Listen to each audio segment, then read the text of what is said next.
રવિસભામાં ઉપસ્થિત હરિભક્તો, આ રવિસભામાં આજના ખૂબ ઉમદા ઉદ્દેશ્ય આપ સૌએ મૂક્યો છે. મને આમંત્રિત કરવા બદલ તમામનો આભાર માનું છું. ગણેશ મહોત્સવ જે શરૂ થનાર છે એમાં અમારી ડ્યુટી ખૂબ અગત્યની હોય છે, આપ સૌ પણ જાણો છો. પરંતુ જો તમામ લોકો આ રીતે ડિસિપ્લિનથી સમજે અને જે પ્રકૃતિ છે એને પોતાની માં સમજે અને એની જાળવણી કરે તો આપણી પેઢી તો બરાબર છે, પણ આવતી પેઢી ચોક્કસ તરી જાય. બાકી હાલના વર્તમાન સ્થિતિ આપણે જોવા જઈએ તો આપણા જે અતિશય ભૌતિકવાદી જીવન છે અને એના કારણે ક્યાંક ને ક્યાંક આપણે પર્યાવરણને એટલું બધું નુકસાન કરીએ છીએ કે જેનાથી કદાચ આ જનરેશનમાં આપણને નહીં ખબર પડે, પણ નેક્સ્ટ જનરેશનને ચોક્કસપણે ખૂબ જ ભયાનક રીતે સફર કરવાનું આવશે. વડતાલ સંસ્થાને એટલા માટે એપ્રિશિએટ કરવું પડે કે ગયા વર્ષે પણ ઘણા બધા અલગ અલગ કોન્સેપ્ટ લાવેલા. એમાંય આપણે ઘણા બધા પક્ષીના માળા, પછી ચોમાસામાં આપણે 4000 જેટલા વલસાડથી ટિશ્યુ કલ્ચરના આંબા મંગાવેલા, ગામડે ગામડે આપેલા. અને અત્યારે પણ ગણેશોત્સવમાં આટલો બધો સરસ ઉમદા વિચાર કે ગાયના છાણથી ગણપતિની મૂર્તિ આપણે બનાવી. અમે જાહેરનામા પણ કરીએ છીએ કે આપણે માટીની મૂર્તિ બનાવવી, પછી જે આપણા જળાશયો હોય એ ક્યાંય બગડે નહીં, કેમિકલવાળા કલરનો ઉપયોગ ન થાય. ઘણા બધા જાહેરનામા સરકારશ્રી દ્વારા કરવામાં આવે છે, તો એનું યોગ્ય રીતે પાલન થાય. અહીંયા તો કહેવાનો કોઈ પ્રશ્ન જ નથી, કારણ કે આ 2000 લોકો જે છે એ તો યોગ્ય રીતે પાલન કરશે, એમાં કોઈ શંકાને સ્થાન જ નથી. કારણ કે સ્વામીએ જે વાત કરી કે આ 93મી રવિસભા છે અને બાળકોના ઘડતર માટે બહુ મોટા પાયે સંસ્થા દ્વારા શિબિરનું આયોજન થાય છે. ગઈ વખતે પણ શિબિર હતી, ત્યારે પણ હું આવેલો. આશરે 5000 જેટલા વિદ્યાર્થીઓની શિબિર હતી, તો એ પણ એક બહુ મોટું ટાસ્ક હતું. અને ચોક્કસપણે એની અંદર જે બાળકો આવ્યા છે એ બાળકો દેશનું ભવિષ્ય છે. કારણ કે એ બાળકો ચોક્કસપણે સમાજની અંદર જે કંઈ જગ્યાએ હશે એ જગ્યાએ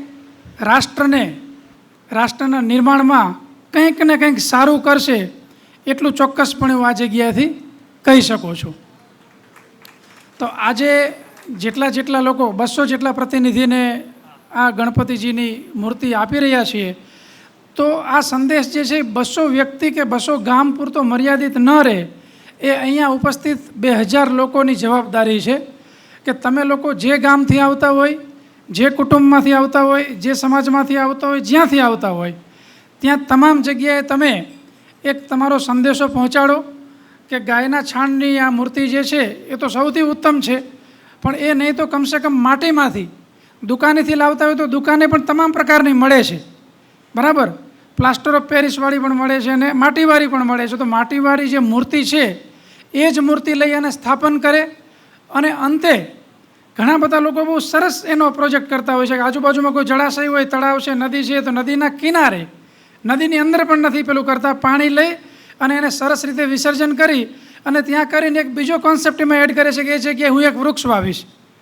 એટલે આ જગ્યાએ ગણપતિની મૂર્તિ વિસર્જિત કરી હતી એ એને કાયમ માટે યાદ પણ રહે અને એક ધાર્મિક ભાવના જોડાયેલી છે. એટલે ત્યાં જે એને વૃક્ષ વાવ્યું છે એ વૃક્ષનું જતન પણ પોતે કરશે. એટલે આપણે જે પ્રકૃતિની જાળવણીની સાથે પ્લાન્ટેશનનો જે આપણો કોન્સેપ્ટ છે એ પણ એક ચરિતાર્થ થાય. હાલમાં પણ તમને ખબર છે કે એક પેડ માં કે નામ એ આપણે તમામ જગ્યાએ જે સ્ટાર્ટ કર્યું, તમને ખબર છે કે સમગ્ર રાષ્ટ્રની અંદર મોટા મહાનુભાવોથી માંડી સંતો, મહાત્માઓ, રાજકીય લોકો, ઓફિસર્સ, દરેક ગામડે સરપંચ, સારા નાગરિકો, બધા એક પેડ માં કે નામ આ કેમ્પેનને આપણે ખૂબ સારી રીતે ચલાવ્યું. તો આ જ વસ્તુ આની અંદર પણ આપણે સાબિત કરી શકીએ કે એમાં માં કે નામ એટલા માટે રાખ્યું છે કે માના નામથી તમે વૃક્ષ વાવ્યું હશે તો આપણે જતન કરી શકીશું. નહીંતર ફક્ત કહેવા પૂરતું વૃક્ષ વાવી દીધું અને 2-3 મહિનામાં એ વૃક્ષ નાશ પામી ગયો, કોઈ મતલબ નથી. તો આ જે લોકો લઈ જાય છે તો એની સાથે એ કોન્સેપ્ટ પણ આપણે જોડીએ. વધારે અહીંયા બીજી વાત નથી કરતો, પરંતુ રવિ સભામાં ઉપસ્થિત તમામ જે હરિભક્તો છે એ તમામ લોકોને મારા નમન કરું છું. અહીંયા ઉપસ્થિત સંતોના આશીર્વાદથી આપણે આવા સરસ પ્રોજેક્ટ અમલમાં મૂકી શકીએ છીએ. એટલે વાગ્યો નથી ને, એટલે તમામ સંતોની કૃપા હંમેશા આપ સૌની ઉપર રહે છે. એમનો પણ ખૂબ ખૂબ આભારી છું. મને અહીંયા આમંત્રિત કરવા બદલ સંસ્થાનો ફરીવાર હૃદયપૂર્વક આભાર માનું છું. Thank you. તમામનો ખૂબ ખૂબ આભાર. જય સ્વામિનારાયણ.